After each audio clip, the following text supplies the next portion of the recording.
علیکم ورحمت الله وبرکاته. پرون مونږه proper noun او common noun discuss کړي. نن به مونږه collective noun وایو. collective noun هر هغه څیز ته ویلی کېږي چې هغه د دوو نه زیات وي.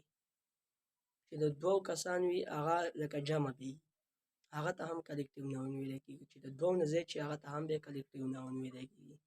چې یو کس وي هغه خو بیا یو کس وي، لکه هغه ته بیا collective noun جمع نه وي او واحد وي، نو هغه ته بیا چې د دوو نه زیات کسان وي هغه ته ویلی کېږي collective noun. collective noun په انګلیش کې definition څنګه دی؟ A collective noun stand for a group, person or things.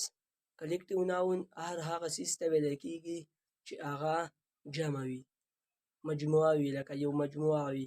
for example classroom. classroom ځان له یو مجموعه وي، ځکه چې ډېر شي کسان پکې را جمع شوي وي، دې ته بیا ویلی کېږي مجموعه. بل army. army ځان له یو collective noun دی، یو مجموعه ده. دې کې بیا FC ځان له یوه مجموعه ده.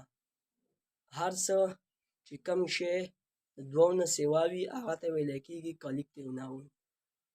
collective noun تاسو نه څوک تپوس وکړي collective noun څه ته ویلی کېږي؟ په انګلیش کې دغه definition و پښتو کې ورته تاسو داسې ویلی شئ چې collective noun هر هغه څیز ته ویلی کېږي چې هغه دوو نه زیات وي، هغه ته بیا collective noun ویلی کېږي.